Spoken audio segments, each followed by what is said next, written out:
Munchkins and viewers alike, it is me Munchie and welcome back to my vlogs. So I have not actually done a vlog in a while. I'm sorry, I haven't even uploaded to YouTube. There's just been a lot going on and I know, excuses. So I'll skip past the excuses and I'm sorry yet again, but I have some big news to share with you guys about what I found or caught or rescued, or if you want to put it in one of those categories. So I have recently discovered a very furry creature, and if you guys have not been checking out my Twitter, here's the little fur baby that's been causing the ruckus around here. Meet Beau. And Beau I actually found outside. So I had told you guys how I found Pumpkin and told you a little bit about Pumpkin's story, which I will be updating in this little cat video. Why? Within a month I found another cat around here. I don't know why this area is filled with stray animals and abandoned animals, but of course, out of my own freaking kind heart, I decided to rescue it. And actually, it was quite a challenge for this one. This little Beau here, and Beau is a boy, for those of you who do not know. At first, when he came to us, he was quite feral, and he's around 3 months old. He's probably nearing the 4-month-old marker, but oh, look at him. He looks so dead in my arms. He's like, oh, I need to sleep. Can I sleep, please? I'll set him back down. You'll see some videos here while I'm talking to you guys about what happened and how I found Beau. But it began, say, at the end of September. I want to say I spotted him like September 28th or 29th after work. When I came home, I went outside and I walked my dog Minty. As we were coming back up the sidewalk in the parking lot, I saw a little kitten running. I heard a cry. I saw something out of the corner of my eye. I looked up and there's a kitten meowing at me and then running across the parking lot. What is going on? Why is there a kitten outside? This is not normal, especially since I know the cats that are around here, and I have never seen a kitten, plus a kitten that small, because it was smaller at the time when I saw it. Was just, you don't let kittens that young outside. It's just ridiculous. So I spent the majority of the night, a good, I want to say 4 to 5 hours, trying to get this kitten to come out from underneath the car. And every time we got very close to it, it had tremendous amounts of great speed. And yes, it's great speed instead of just speed, because I am surprised that kittens can move so fast. Like, even before you react, cats are all like, oh yeah, I know you were gonna do that, so boom, I'm already out of there. It was difficult because the cat kept jumping from underneath one car to another car to another car. We had no success. What I did was I left food out right by our staircase, because we live in a 3-story building, so we're on the bottom. So we left food next to the stairs and the cat kept coming back. So we had tremendous amounts of patience. First, I tried cornering it in our staircase and I waited so long and I was so close. I actually touched little Beau, because when I started cornering him in the stairwell, I went to reach for him, but he was already faster than I was and darted out of there, and I almost got him, but he escaped through our bush. And so I was super bummed. I was just so overwhelmed with sadness, because I'm like, this little kitty out here, it doesn't look so great. Beau was actually skinnier, still pretty healthy, but definitely skinnier. Like, he hadn't been eating while he was outside because he did not have a stomach. His fur was great, and he had a few like oil stains on his face and his nose, but for the most part he looked pretty okay. And so I was so disappointed. I told my counselor that I was like, oh, I was grieving. I was on the floor, like practically moping and crying, because I really wanted to rescue this cat and I was scared that it was gonna get run over. Because for those of you who do not know, when I tried to save a kitty at my old place where the owners kept letting it out, and I even went over to their door, left a note on their door, said, please don't let your cat out anymore. I've seen your cat almost hit. Your cat is way too young. The cat at the time was like the same size as Beau here, except for it started growing up, it started getting more bold and more risky, and they didn't take my warnings. The cat got lost and they found it a couple days later, and then of course they let the cat out again and again and again, and it finally got hit by a car. So when I discovered that, I was really devastated, because I tried helping that cat so much, because irresponsible owners killed that cat. So I didn't want to see poor little Beau here going through something similar to that, because there are nuts around here that drive extremely fast, and oh my god, you have an itch! It's so itchy! The cat was just riddled with fleas, by the way, guys. Like, I am starting to, sleep on my bed. I have wheezing issues when the cat comes near me. It really sucks. sucks. Thankfully, we put treatment on. Hopefully it gets rid of it, but we do have more treatment. But it's really hard finding treatment for like a kitten, so that was a hassle. I've been spending so much money on cats. Oh my god,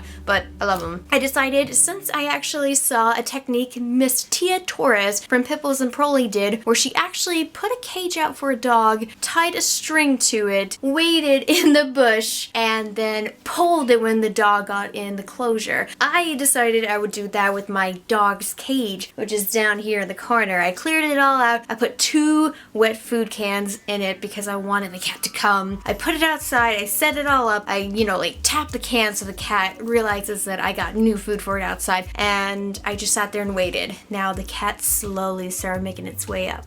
Little Beau here. And he got in it, and I was like, my heart was pounding so fast, like I was extremely nervous, and I thought I was actually going to have a heart attack or something because my heart would not stop pounding. I was shaking, I was stiff, but I did not pull it because I felt like it would just be too soon and he could easily just dash out because that reaction time for him was quick and he didn't feel so comfortable. I want him to feel comfortable in the cage. So I just let him walk in, sniff it, and then walk out. I was like, shit, are you gonna go back in there? Are you gonna go back in there? And then about 5 minutes later, he finally went back in and he started eating and he got comfortable and I pulled it. And right as I pulled it, he turns around and he tries to get out. I'm shaking at this point. I'm like, oh, I've been waiting so long for this. I caught a kitty that way. And Beau, when we first got him and we put him inside our bathroom, because you want to separate the cats because you don't know if they have diseases or not. We kept Beau in there and he was just feral. He was acting so feral. He was screaming. We couldn't pick him up. He made a nest out of my shower curtain and oh my god, he ripped up my shower curtain pretty badly. But he had so much flea eggs on him and he was shedding them like crazy, and I saw fleas just all over him. Even though he had really nice fur, it was just, he was living out there for a while. It was just nasty. And so he, for a couple days, would only be in my shower curtain until he was able to go back into like this little hut that we made him out of a container. I decided to wrap up my shower curtain even more so he couldn't get back in there, and I should have cleaned it out first. I didn't realize that there was still eggs in there, but the eggs hatched, and when I was trying to remove my shower curtain just a couple days ago, there was larvae, however you pronounce it, in my shower curtain wiggling around like worms. And I'm like, wait a minute, these turn into fleas? This is creepy. I mean, it was so creepy. I've never seen it before and it scared me because I was like, oh my god, that's probably crawling around my floor. We vacuumed, thank god. So after that, he started to just get used to us. He was really nervous about doors. Whenever we would open a door or pass by a doorway, he would just hiss. He would not have it. We could not get by him. He kept hissing. He was batting at us. And then I decided it's a kitten. It's very easy to tame a feral cat if they are taught very young. Now you can have, from what experts have said online, for all the things that I've read and researched, and I've researched this, guys. I've researched a lot about this. You can tame a feral as young as 2 years old.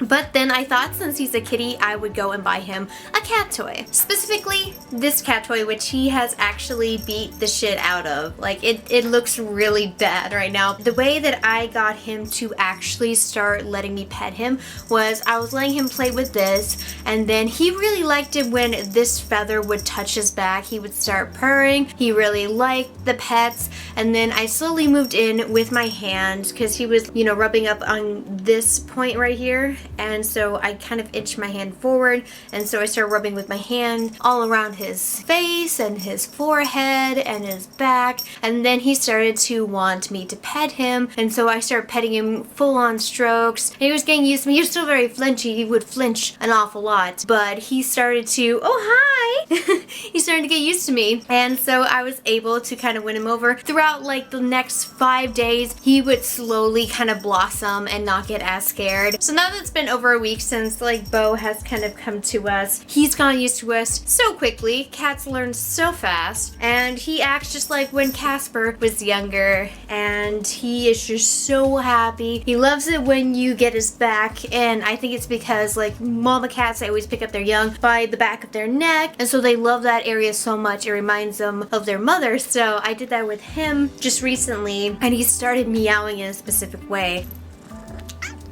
See?